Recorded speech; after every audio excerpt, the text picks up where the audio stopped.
Hello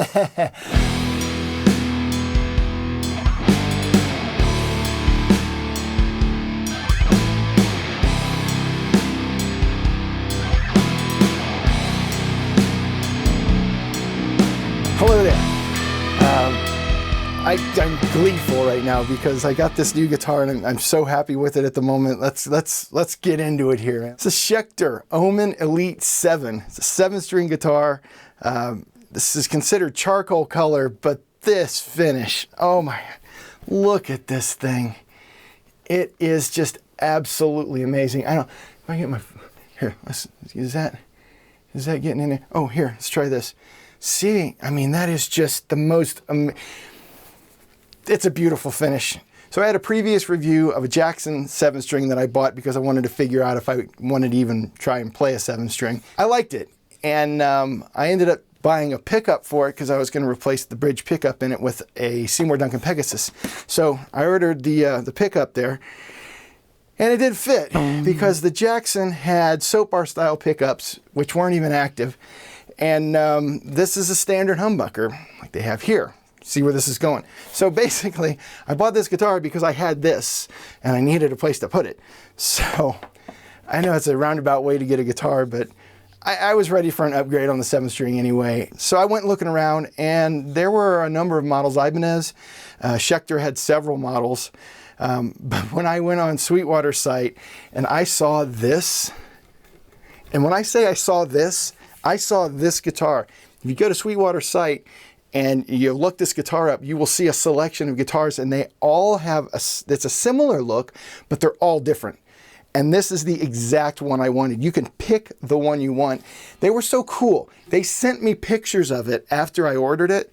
And like I wasn't anticipating it enough anyway. I wasn't excited enough. And they sent me pictures. I was like, woo, like a little kid. It's a mahogany body with, here we go again, a poplar top on it, and the poplar is burled wood. It's burl wood. I wasn't exactly sure what it was. I've got an explanation down below. There's a link to a site that talks about burl wood, and it's fascinating. It's not your typical from the center of the tree wood with the regular radiating lines out. It's basically a part of the tree that didn't grow right.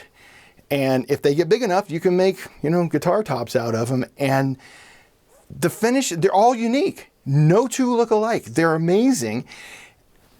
It's art. It is really art. If I wasn't playing this thing, it would be hanging on a wall in a case. It's that good looking. Yeah, I've already been recording with this thing and I haven't even changed the pickup out or anything, and it's doing very well. Obviously, just like the Jackson, this is more of a metal guitar.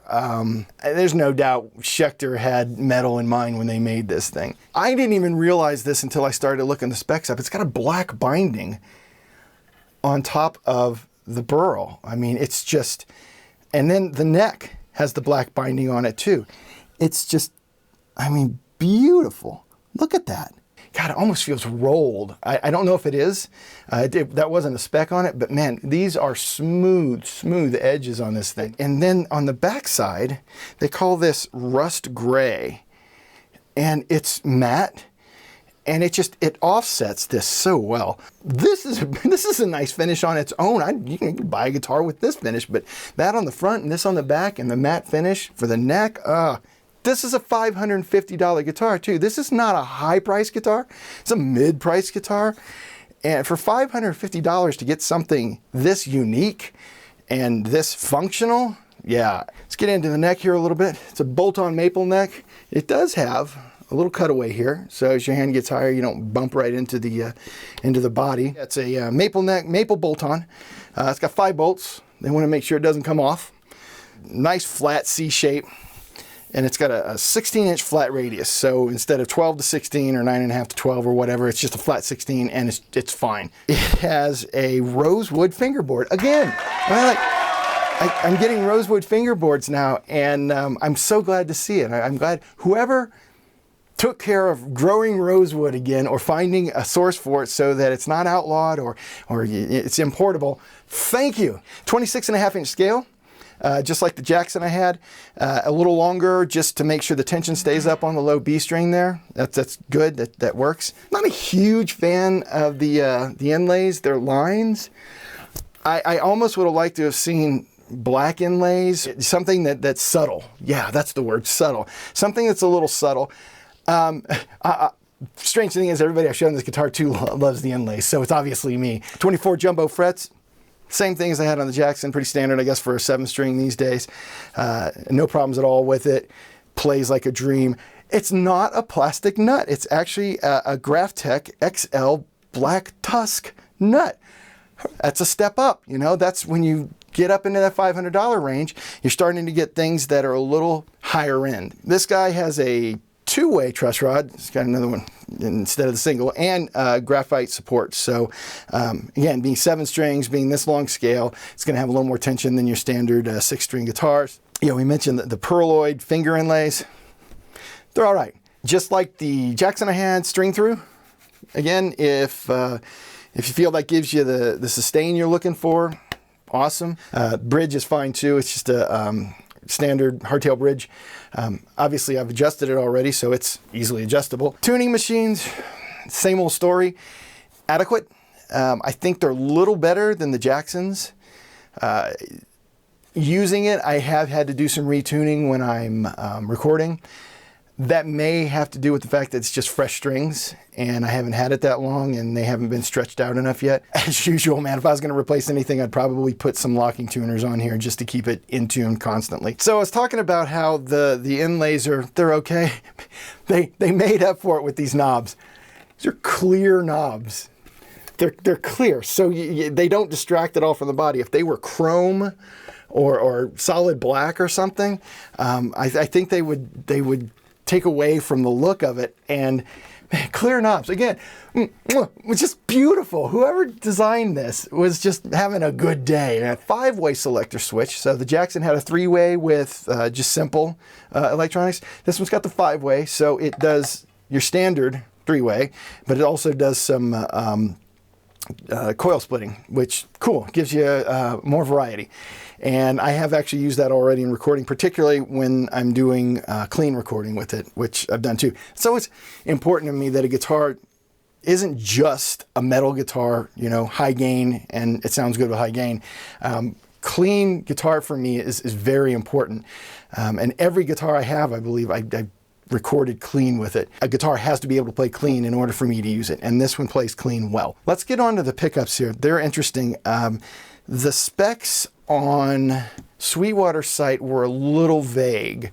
They just called them Schecter Heretic 7 humbuckers. I actually went to the Schecter site, and good on them. Schecter had really good specs. They weren't listed as Diamond Heretic on the Sweetwater site, but when I went to Schecter site, it says they are Diamond Heretics. So I was like, okay, at least I know what I'm looking at now. It's got a pair of ceramic magnets with an Alnico 5 in the middle. So yeah, and they have some power. I mean, when you run these through high gain amp, or in my case, a high gain amp sim, yeah, they crunch. I mean, they have that, what I guess you'd call now a classic 7-string sound. And again, you get the variety of having the 5-way pickup selector, just a bonus. This thing has a lot of versatility considering what it is. And I would say, again, you could play things other than heavy metal on this. One guitar can change your approach to your writing and the way you think about making music. And this one has done that for me. One tone, one volume. That's simple. I like that. I don't need to be backing off. I don't need Les Paul controls on every 2 pickup guitar. For metal, just crank that puppy up and let it ride, because this thing cranks. So I think we covered all the specs. Despite the fact that I really do like these pickups, I have this Pegasus, and I really like the Pegasus. I have a 6-string version of this in a cheap ESP that I bought years ago. Actually, my wife bought for me years ago. But this is the first Schecter that I bought that I'm going to own and keep, and I'm really happy with it. The one issue that I did have, and I will mention this, the B string, the low B string, I was having a difficult time getting it intonated correctly on every fret. And I ended up having to really pull the saddle back. It was good enough when I got it, but it wasn't perfect. and it's close to perfect now. This works fine. I just had to adjust it. So if you get one of these and you do have an issue with that B string, play around with the intonation, adjust where that saddle is and see if you can dial it in. That's what I had to do. Let's get into ratings here. The look and finish. I've never done this before for a guitar, but I'm going to do it with this one. +2. That's a +2. That is a work of art. The fact that I was able to pick the one I wanted, the way it looked, +2. It's just a +2, man. That's a ding ding. That's a bok bok. That's a doo doo. Playability, right out of the box, +1. I told you I had the slight issue with the intonation. I worked on that, fixed it up. Like I said, I was actually able to lower the action a little bit. It wasn't high when I got it, but I was even able to go lower, which, hooray, metal, you know, let's get as low as we can go. The electronics between the pickups and the switch and the controls, +1. Simple controls, but also versatility in the 5-way pickup switch. Just nice, just good touch. Not too simple, not too complex. No extra floppy switches, no extra pushy pull buttons. Just one switch, 2 knobs, rock and roll. $550 is not a budget guitar in my book. It's you're getting in the mid price range, in between that $500 and $1,000 thing. But $550, what a deal! You get a lot of guitar for $550, and I'm not going to give them a +1 for that, but they don't need a +1. This is a 9 out of 10. This is simply a 9 out of 10. It doesn't cook breakfast, so no 10 out of 10. When I get the one that comes with, you know, bacon and eggs, that'll be the 10 out of 10. But 9 out of 10 on this guy. If you need a 7-string for a few songs in your set list at night, this is a good guitar for that. If a 7-string's your main guitar, you might want to look a little higher end. I don't know, this might work too. If you're young and you have the budget to buy one of these and you're learning 7-string, absolutely. Problem I have with this guitar is I'm never going to get rid of it. It will be here forever. It will outlast me, I guarantee it. Super happy, 9 out of 10. Good job, Sweetwater. Great job, Schecter. Whoever designed this deserves a bonus, and because this is just an awesome guitar that I will be playing for a long time. So if you have the means and the desire, buy one of these. You can buy the one you like. It is a unique work of art. No one else has a guitar that looks like this one. Thanks again. I'm just going to keep making them. Going to keep getting guitars, and I'm going to keep making videos about them. And I'll actually keep making music with them too. I got some links down below to some of the music I've made. As always, please keep making music. That's what this is all about. Take it easy. And this is hot or something. Sorry about that. String stretching myself. So yeah, the perlate inlays. Got to get your perlate inlays, because, you know, it wouldn't be a guitar without perlate inlays. He goes, I digged a little deeper. Dug that. Uh-oh.